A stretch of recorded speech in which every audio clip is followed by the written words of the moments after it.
Good evening, everyone there. And again, it's nice to see all of you, and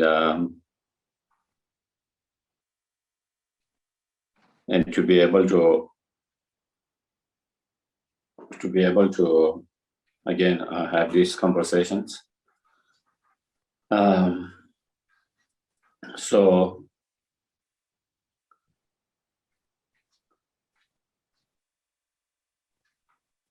as many of you have seen today's topic in the website, the topic was again requested by one of the students, and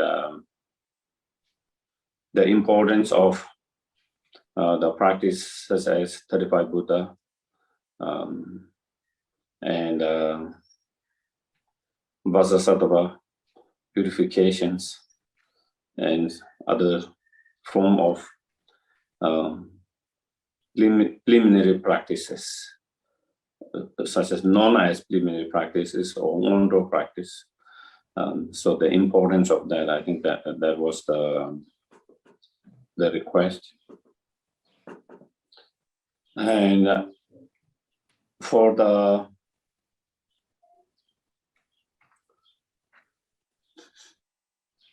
so that is the topic that we are going to discuss. Again, I will be talking a little bit about that topic at the very beginning, and then I will take questions. So again, you are most welcome to ask questions by unmuting yourself or by sending through the chat. And that would be great. And also, if any of you have other comments, also you are most welcome to join, share it at the end of the talk. So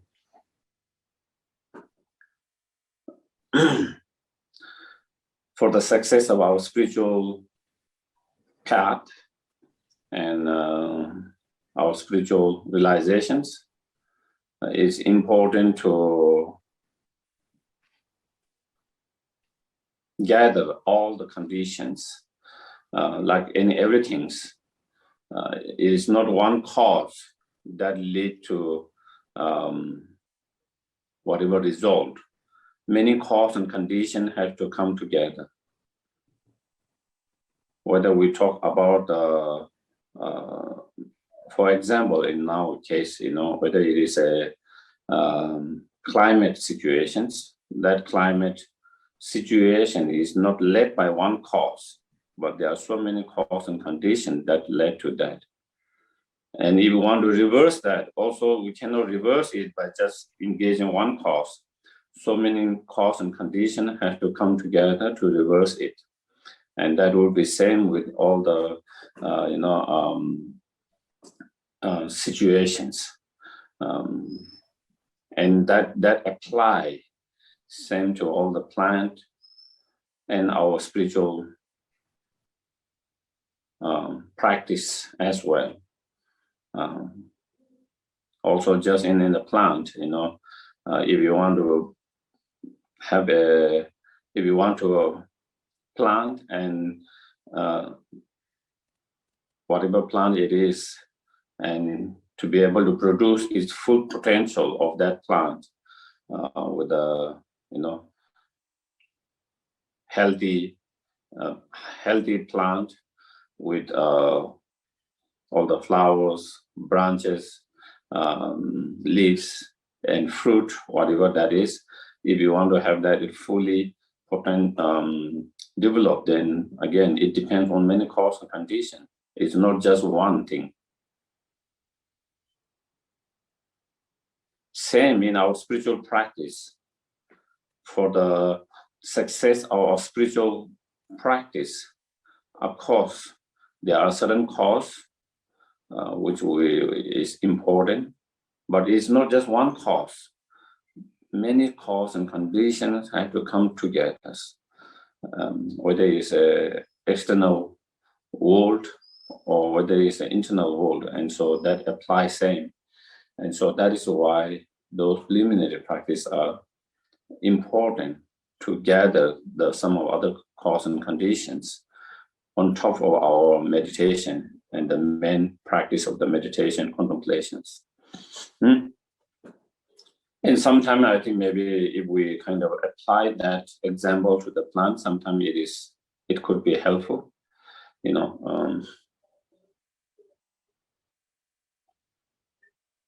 For example, if you want to plant, any kind of fruit plant, and starting with a seed, and so the main cause of that fruit plant that you want to plant so that you can enjoy the fruit, that you can share with others, whatever, of course, we need a very healthy, good seed for that. But it's not enough just to have healthy, good seed. You need to have also very good soil, the garden. Without that good garden, and in order to that seed to grow food potentially into that fruit that you want to see, we have to clear the palm of the garden. Whatever there might be other cause and condition that can take away or that can create obstacle for the growth of that plant. Sometimes maybe there are too many rocks, so that will be an obstacle for the plant to get good root, strong root. And so maybe we might have to clear those stones, those rocks. Sometimes there are too many unwanted weeds that's taking all the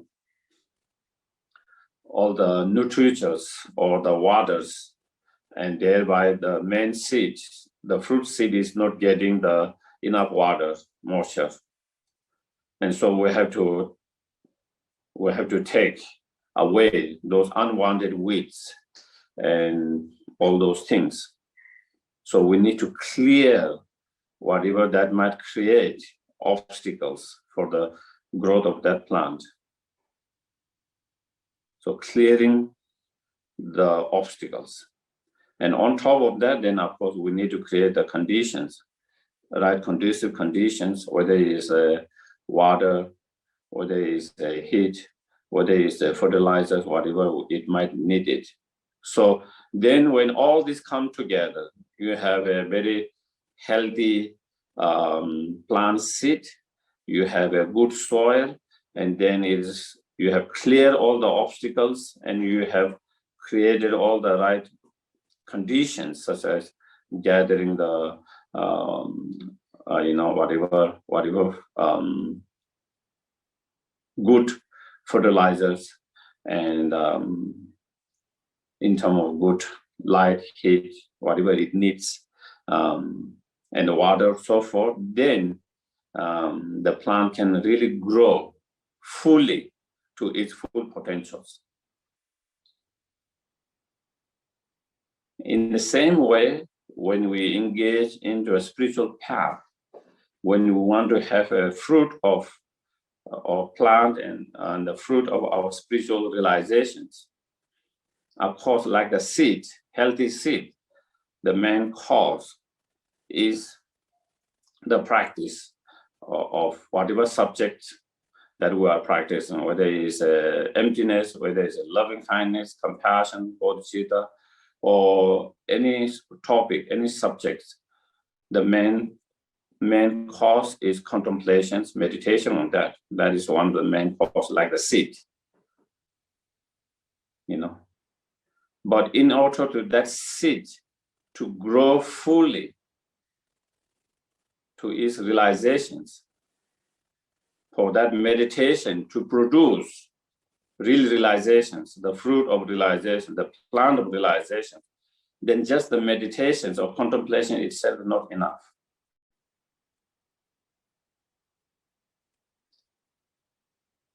for the sex to have for your meditation produce really spiritual result that you are looking for, then we need to clear whatever obstacle there might be.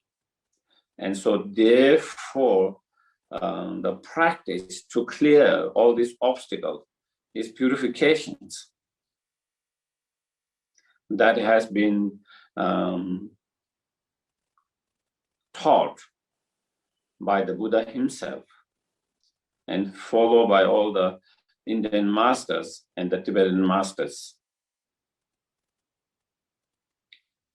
You know, all this practice of purifications, if you go back, you find the sources into the sutras. Sometimes maybe in sutras, you find the mention of that without much details. And sometimes the more details you find in Indian, other later Indian commentaries. But usually you find all of those sources in the different sutras. You know. So for the purifications, you know, there are plenty of practice. There are many practice, but some of the very powerful practice that has been advised, recommended by the earlier spiritual masters, those who have, through their own experience, then 35 Buddha practice is frustrating. Through 35 Buddha practice is one of those powerful purifications. And also, but the Vajrasattva is also one of the very powerful purification practice. It doesn't mean these are the only practice for purifying. There are so many other practice for purifications, but those are recommended and they're powerful among those purification practices. If we try to find the 35 Buddha, actually the 35 Buddha practice itself is coming from sutra, that is, we call is the Sutra of Three Hips, 35 Buddha practice. You know, so the heap of confessions and rejoicing and dedication, because in that practice, all of them are there. You know, and so therefore, so it is said it's very powerful because that whole the practice itself is from the sutra itself.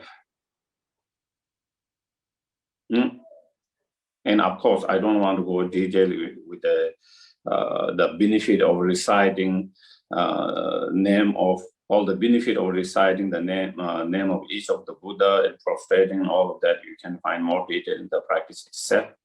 35 Buddha prostrating preliminary practice itself, and as part of purification or confession, you can see, you know, because sometimes there is a misunderstanding. Sometimes people think all these preliminary practice are kind of started by the Tibetan practitioner or masters, you know, but 35 Buddha practice, as I mentioned, is a sutra. It's known as Three Hips, the Sutra of Three Hips.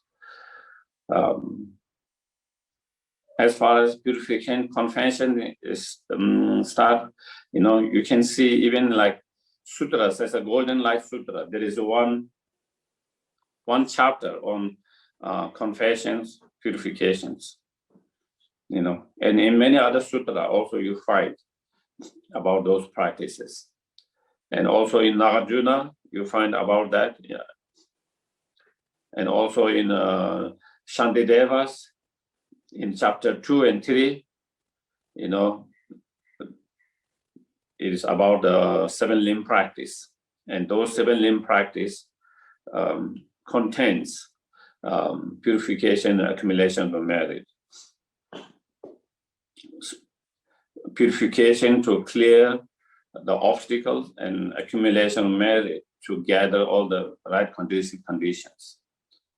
And so those practices are based on. So therefore, it is not that is kind of those practices are not something that invaded by some of the Tibetan masters. Of course, they might have written a little bit more extensive commentary on some of them through their own experiences and so forth. But I think that is important to understand, because sometimes I feel there are a lot of people who feel those are not required, just meditations. If you have just meditation, then that is enough to have the realizations. And those preliminary practices are not required, such as purification, accumulation, or merit. And those are developed by Tibetan master. There is a lot of misunderstanding about that. And so that is why purification is extremely important to have the success in our spiritual practice, for the success of our spiritual practice, and to be able to have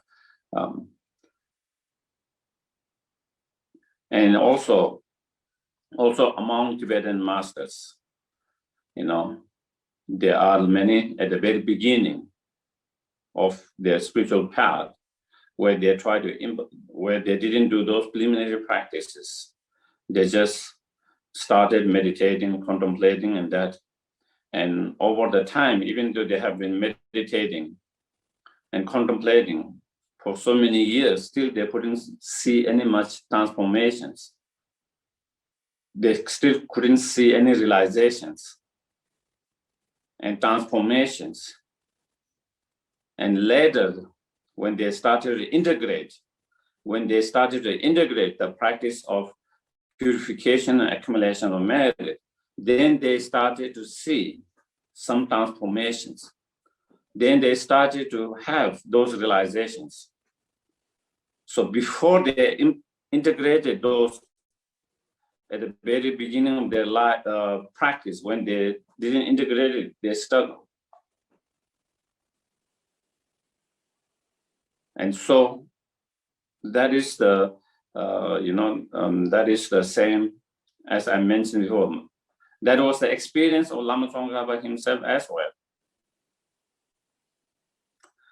Earlier in his life, he was engaged in primarily on study, reflecting, contemplating, or meditating. Those three things. Studying all the sutras and Indian commentaries. Based on those studies, he continued to reflect on those meanings, and based on understanding through reflections, then he, from the ascertain that you get after reflecting, oh, this is it, then he contemplated and meditated. And over so many years. And because all of that, he was already very well known, gathering thousands and thousands, thousands and thousands of students. But still, he was having a struggle to have the realization, right realizations. And then when he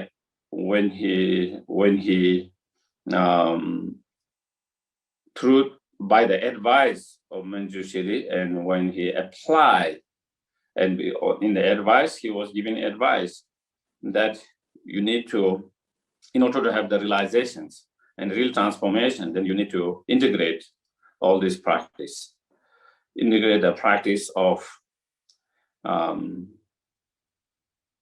supplementing to the deities for their blessings by seeing the deity and guru in one, and then on top of that, and contemplate, meditate, and on top of that, then try to do purification and accumulation of merit. And if you implement and integrate all these practice together, then you will be able to get realizations. On the basis of those realizations, on those advice, Lama Tsongkhapa then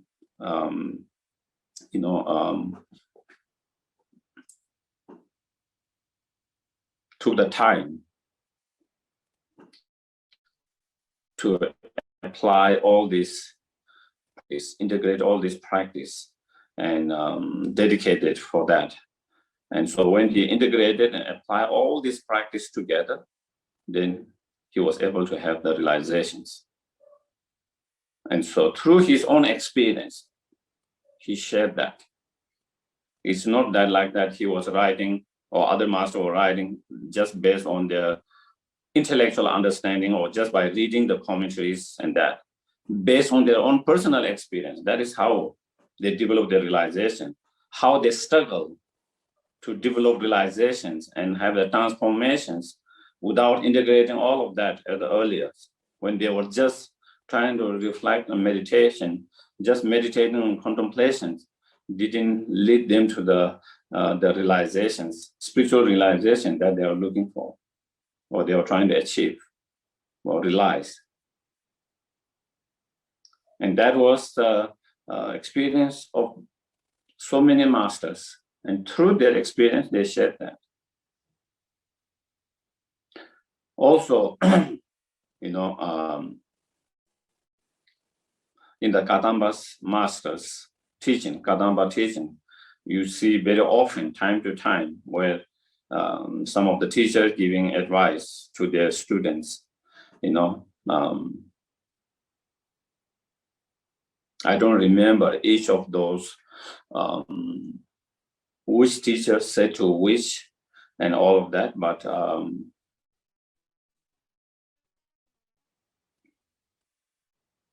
the advice is, when you're trying to reflect, meditate, contemplate, when you're trying to contemplate and meditate, and then, sometimes your mind becomes blank, almost blank.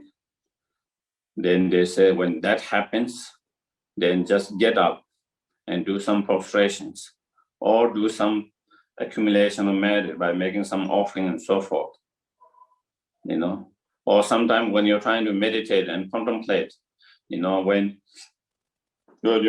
your mind becomes very stubborn, very stubborn and concrete, and nothing really moves. Even you are trying to meditate, but nothing really moves. For example, you are trying to meditate on loving kindness, bodhicitta. And when you're trying to meditate on loving kindness, compassion, bodhicitta, your heart has to be moved. Feel it. But sometimes you are doing that, but there is nothing really moving it. It's stuck there. It's just like you are reciting a word. It's just like we are reading the book. But there's nothing really transformation or feeling or change happening in our heart.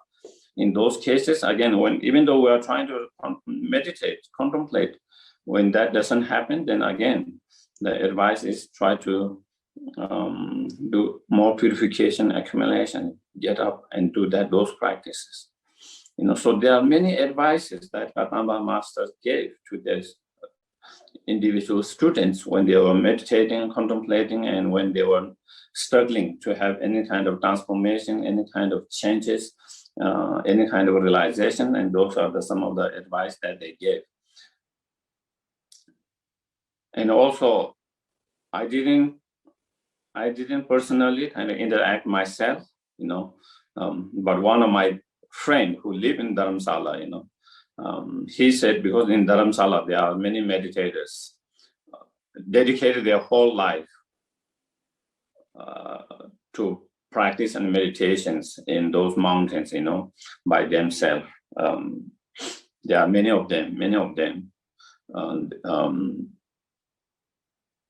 In the hermitage, small hermitage, where in those mountains, there are many of them.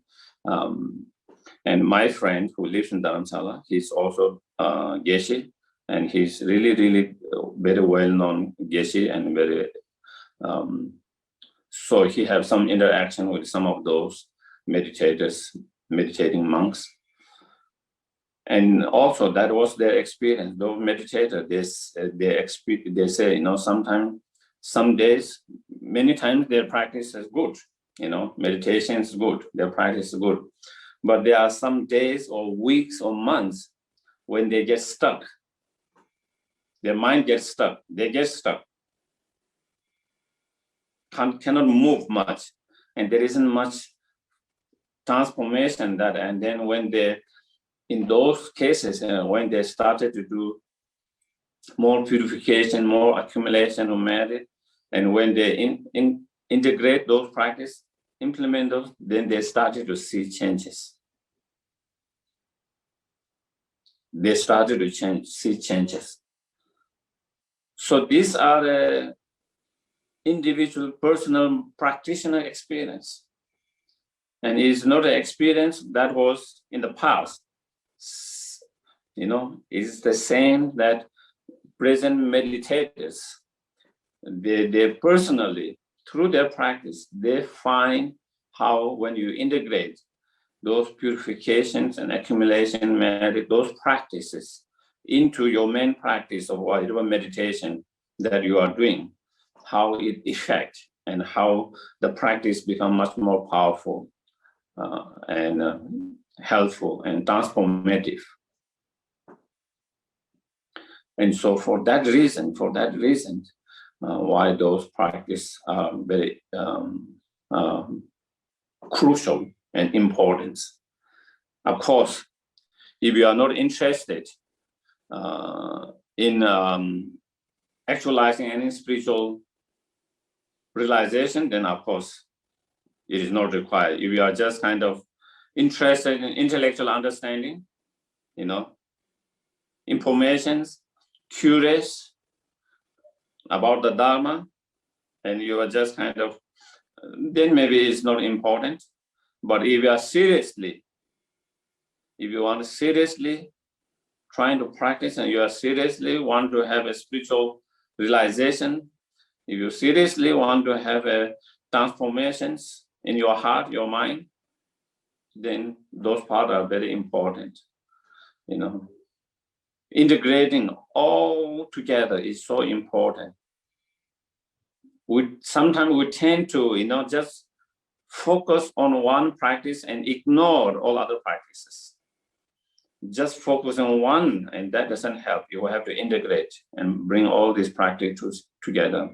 Of course, at certain time, in certain moment, you might be emphasizing one particular practice, but in general, we have to integrate all of them. Just like before you plant a seed, maybe at the very beginning you are kind of cleaning your garden before you seed, and then so in that case. But otherwise, we cannot kind of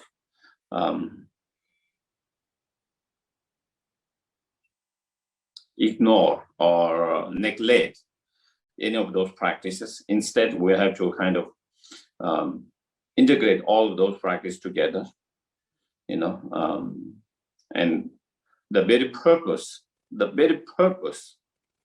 of purification, accumulation of merit is to support our meditations so that we can have success in our meditations, so we can have the realization from those meditations. So that is one crucial point that we have to remember and be aware, and through that understanding and awareness, then we'll try to apply those as much as possible. So as I mentioned, there are so many practices of purifications, but among them, especially in all the Tibetan lineage, there are 4 major tradition or lineage in Tibetan Buddhism, and all of them, all 4 lineage or tradition emphasize very much on the mondo or preliminary practices. And so, and all of them, for the purification, 35 Buddha practice, they all recommend, advise that, and for accumulation of merit, then the mandala offerings. So the mandala offering is, through your practice, through your meditations, through your visualizations, and of course, there are, the way to do the mandala. Then you offer the whole universe, your own body, your own virtues, your own wealth, everything that everything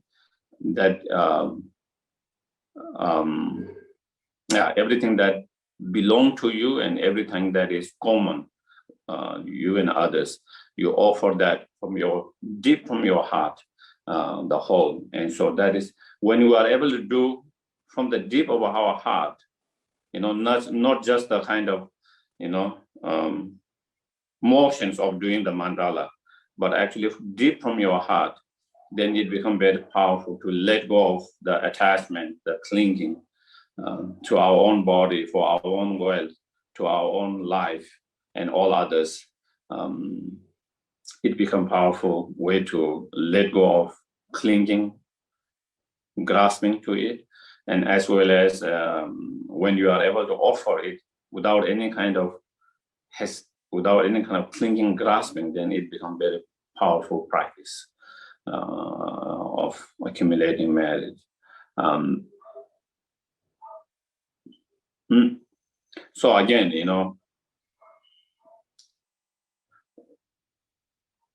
when Lama Adisha, maybe Adisha Divamkara, who is again one of the great Indian masters and who came to Tibet and who helped to revive the Buddhism again in Tibet. And again, he was practicing mandala all the time. It is mentioned in, one time. So one of his main disciples was Domdemba. He is a Tibetan. In Tibet, one of the main disciples of Adisha was a Domdemba. And they were known as father and son of the Kadamba master. And that is where the Kadamba tradition starts from. And so one time Domdemba was kind of visiting the rooms of some of the other practitioners, students. And then one of the Kadamba master was meditating in the deep meditations.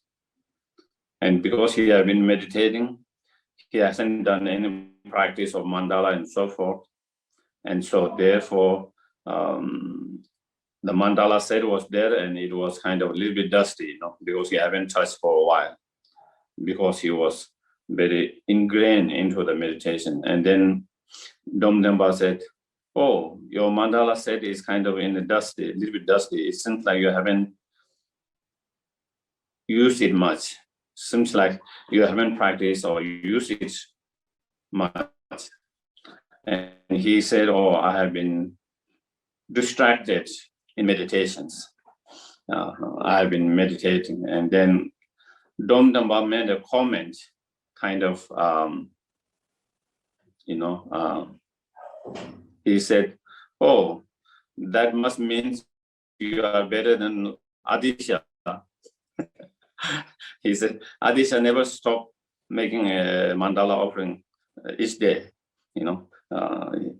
and so that is the. And so again, the point I'm trying to make is this practice comes from India. It is practice introduced by Indian masters to the Tibetans.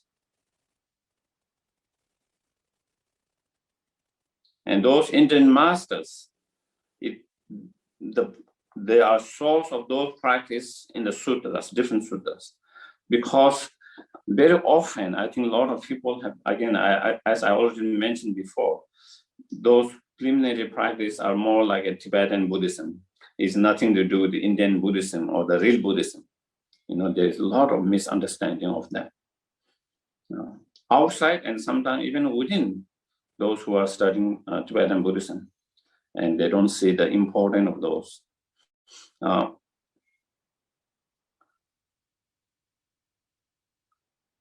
So yeah, and in order to have some kind of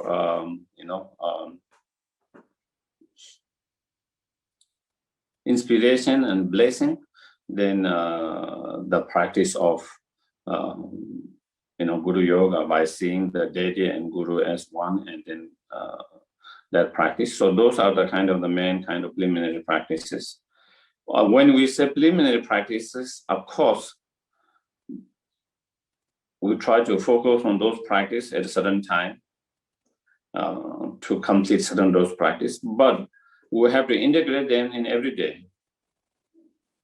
Preliminary doesn't mean that you do it earlier, and then once you started doing the main meditations or contemplations, then it is not required. Still, and like most of our practice, there is always that, most of the sadhana, when we use the sadhana, then in all sadhana, normally there are purification, accumulation integrated into all of that, as well as the Guru Yoga. Sometimes if we have time, we focus more. If we don't have too much time, still we do those practice without too, and then kind of focus on the main practice. But generally, if we rely on those sadhana, then those practices are integrated. That is why in all these different sadhana or different meditation, why those 7 limb practice come at the earlier all the time, part of those practice as the package of those practice. That means that we integrate all those practice together. And so I think that is the,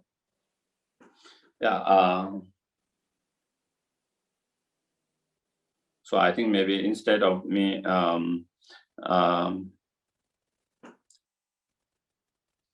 going on and on, blah, blah, blah. So then now I will kind of take some questions.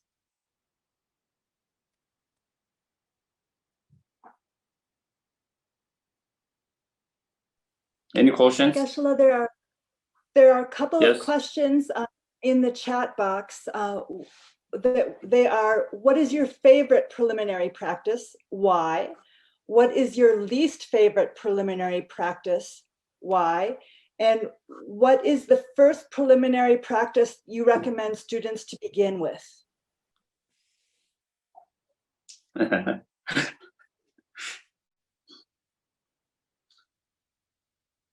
This is a very much Western questions. What is your favorite? What is your least favorite?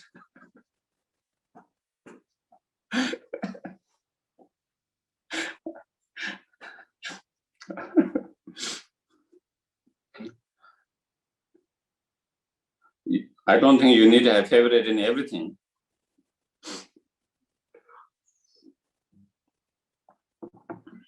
For me, the favorite is what is most easiest is my favorite, because I'm lazy.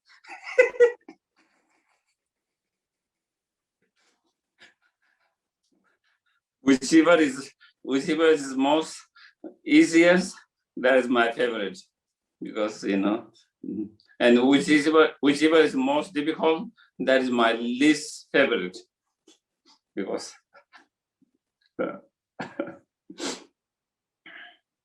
I don't look that way, and I don't see that way, favorite or least favorite. Definitely, they all are equally important. That is why they all are there. They all are equally important.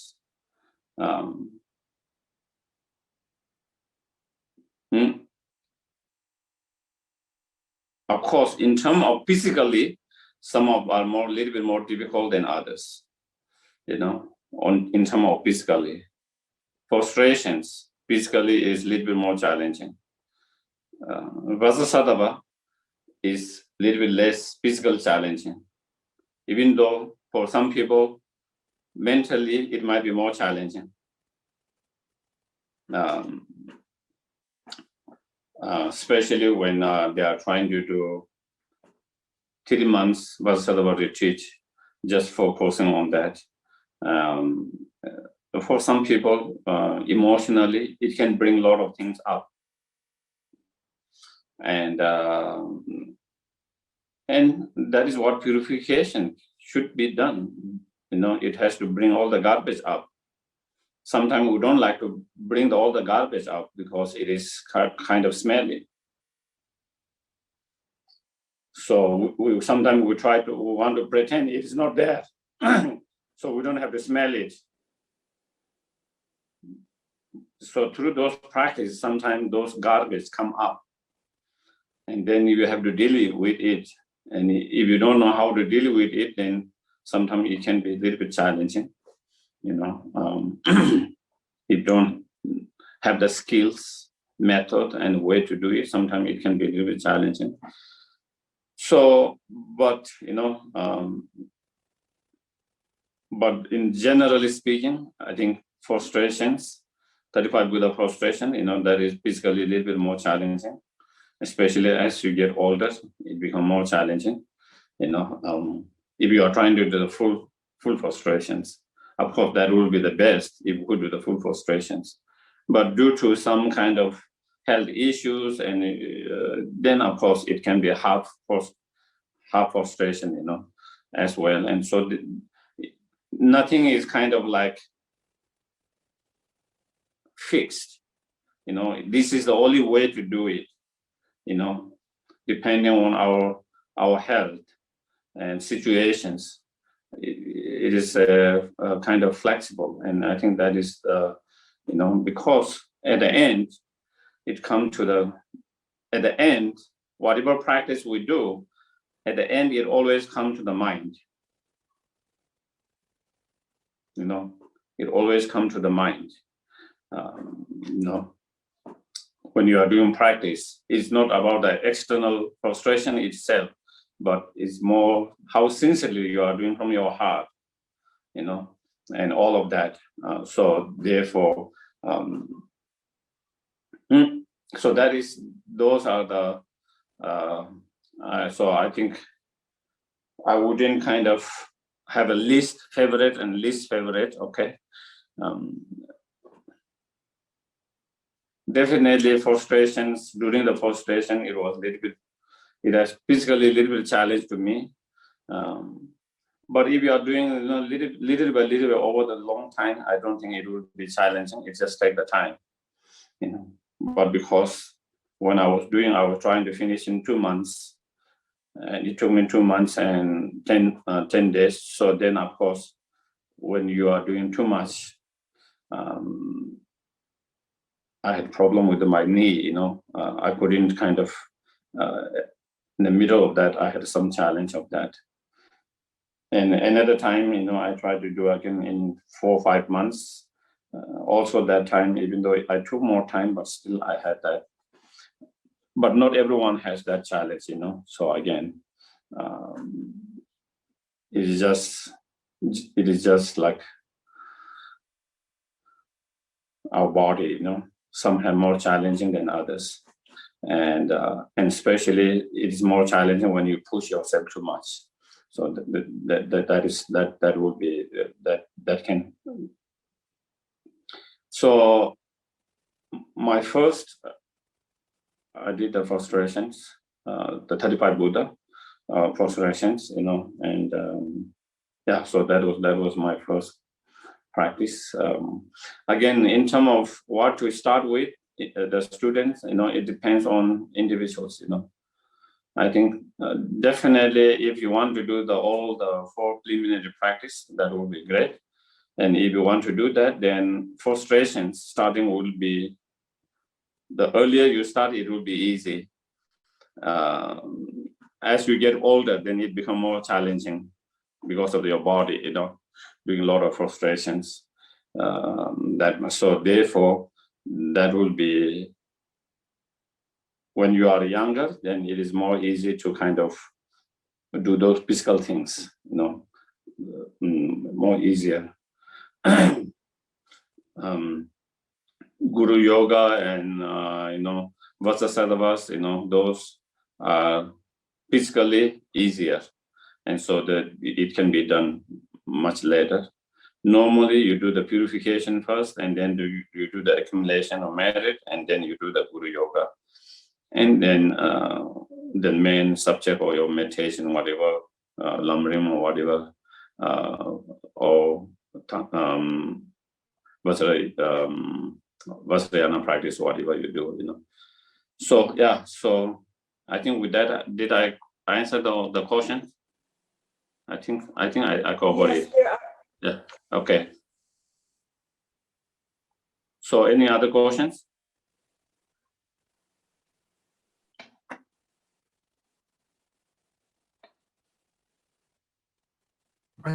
Sorry, Geshe, I think Mary had a.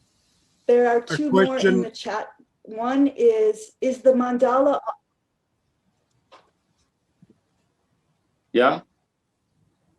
John, please go ahead. Oh, sorry. Yes. Mary was asking, is the mandala offering most appropriate at certain times? I couldn't get the question. What does that mean? I think she's referring to, are there special occasions where it's a certain practice is better than or more beneficial than another one? Well, I think, you know, in our life, when we feel like that we need a more accumulation of merit, then maybe we can do more practice to accumulate merit, such as mandala offerings and others practices. And in a certain time in our practice or life, when we feel like we need more purifications, then we can do the purification practice more. So, you know, those, so I think in terms of that, you know, depending on, you know, in our life and in our practice where it feel like that we needed that practice more than others. And so, or maybe either you can understand, you can feel it and you can do the practice, or you can kind of discuss with your teachers, if your teachers, and so that would be, but generally, you know, we can do the practice every day, you know, at least one mandala a day, part of our practice. Yeah.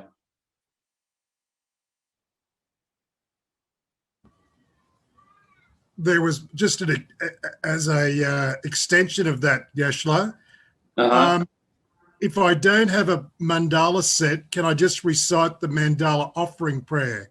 If so, how many recitations? How many? I think if you want to do proper preliminary practice, then I think it is better you get the set. You get the set, and it will be good to get some instructions how to do it. Even though sometimes you can find in the books, you can read books, or maybe even in YouTube, maybe there are way to do how to do it, all of that. But it is always good to get the transmissions, you know, the blessing and transmissions. So therefore, just by reading or looking at YouTube, then you don't get that transmissions. So therefore, it will be good to get some transmission instruction from a teacher when you are starting a kind of seriously. So if someone wants to do very seriously about that preliminary, then that will be the way to do it. But otherwise, we can do practice of mandala even without the set every day. Definitely, you can do that, absolutely. And even without the mandala set, still you accumulate merits as much as that. But if you want to do proper preliminary practice, if you want to count and try to do the proper preliminary practice, then definitely you need to get a set, and then maybe to get some instructions from the instructions and some transmission from the teachers would be good. Yeah. Thank you, Geshe-la. Yes. May we request a teaching when you come back on a preliminary practice? Beg your pardon? Yeah, can you repeat? Yes, sorry. Yeah. As students of Thubten Norbu Ling, we will discuss with the SPC and the CD, but we would like to request a teaching on a preliminary practice.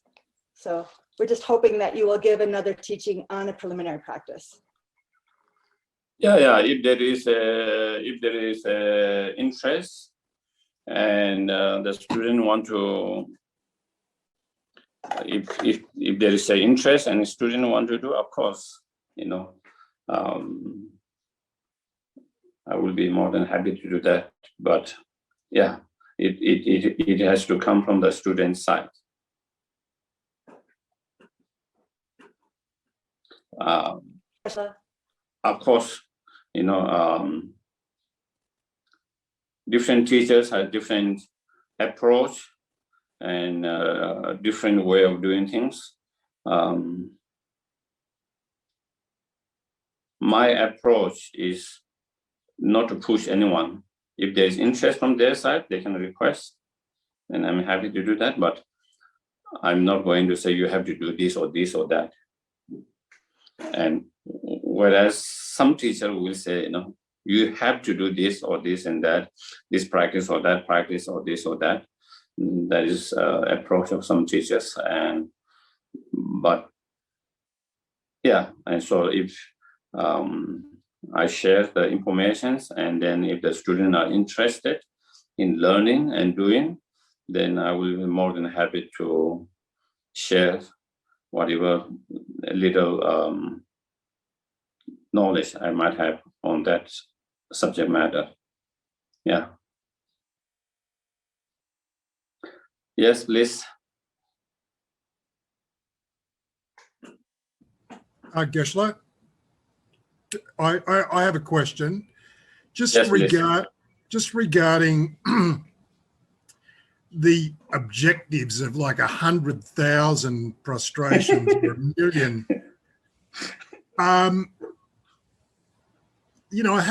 It seems like you're setting it. How should you approach that? It just seems like it's easy to fail at that. What's your advice in terms of how to approach that? So you're not setting yourself up. I'd love to be able to do it, but I have my doubts. And I think, yeah.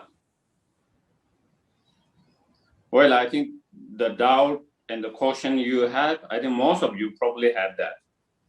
That caution and that doubt of, can I do, when you say 100,000, it just seems impossible, each of them. So that kind of doubt, I think most people have. In terms of the number, it is interesting, like in many of the commentaries on many of the daily yogas, when they talk about,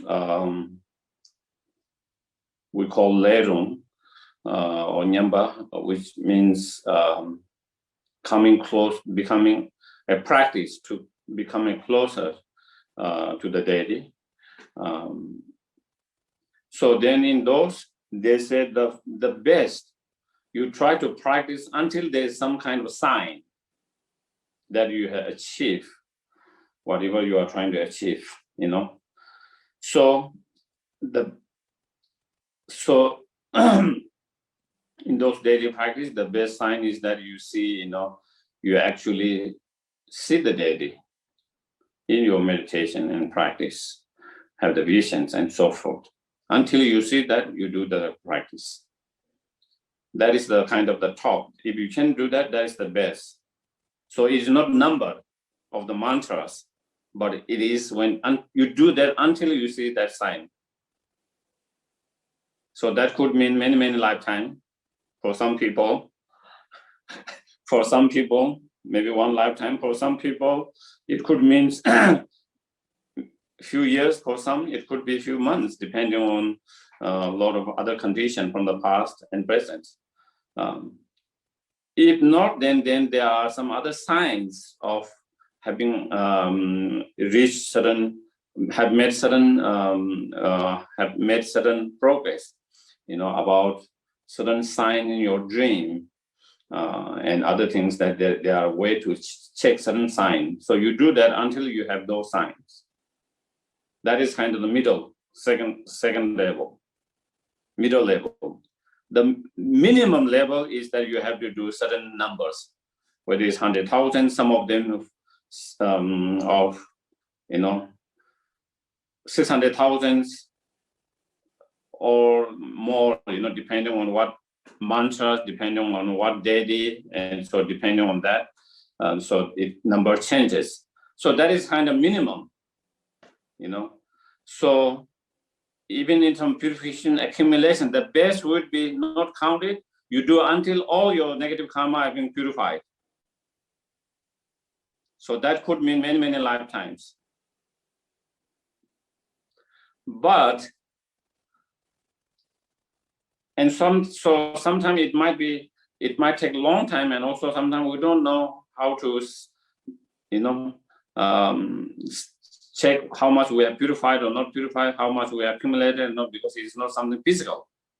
So it is how to measure. It's hard to measure how much we have made progress, because it's not physical something, and unless we have some kind of clairvoyance or some other high psychic power to see it, because it's not being a non-physical, so it is sometimes hard to see.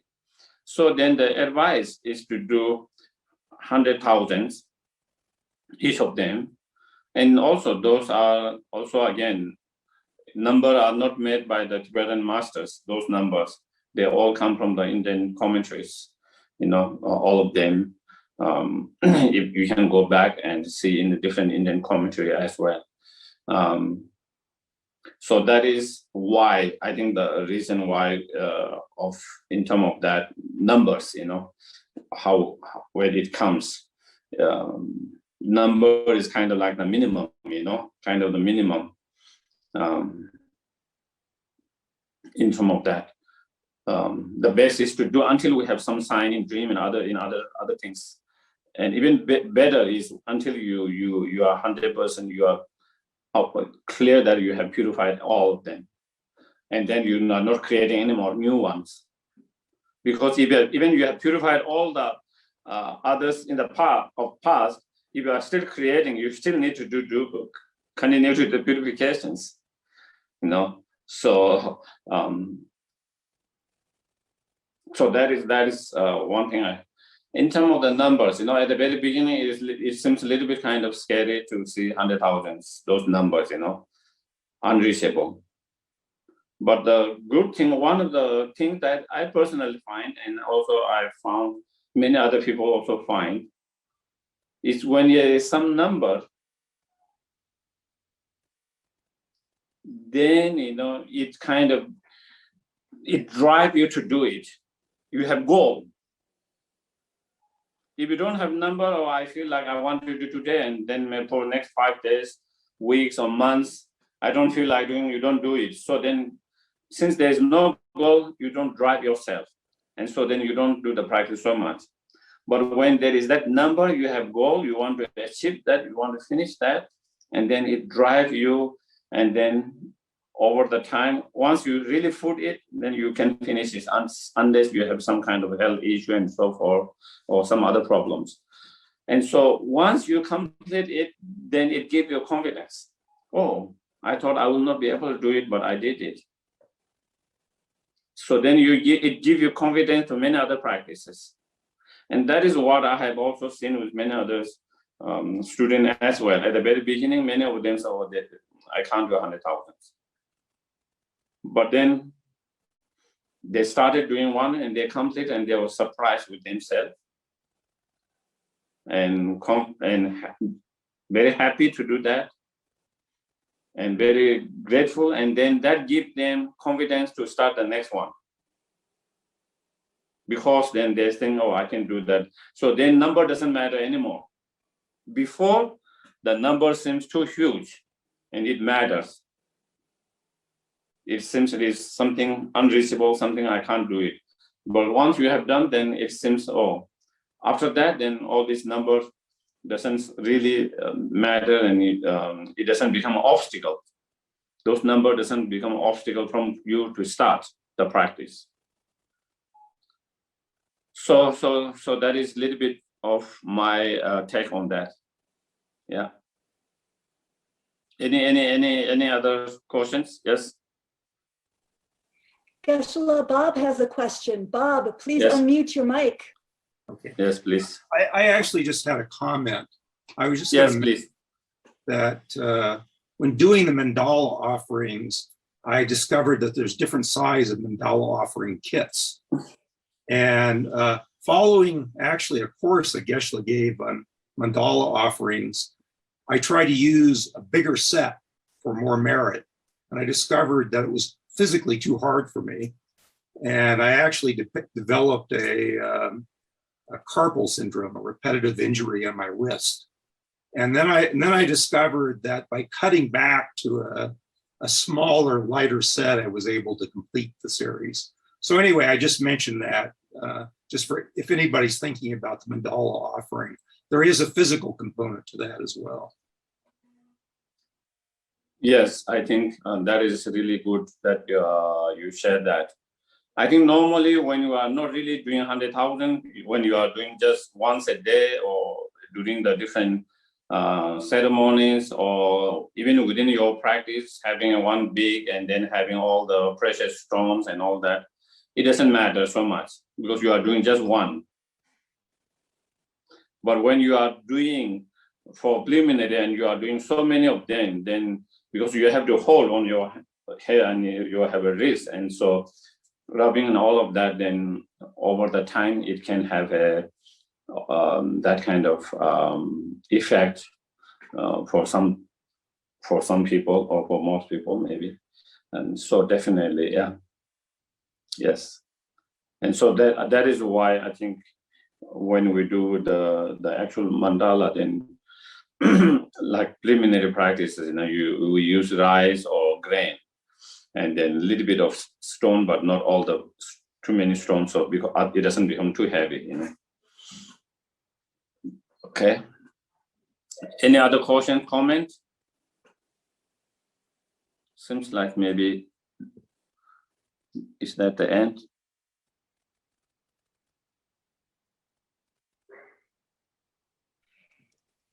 Geshe-la, I don't see any Okay. from my end. Did anyone? Okay, so then maybe we'll stop here.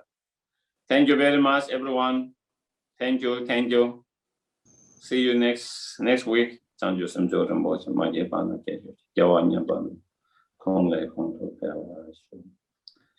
you, thank you.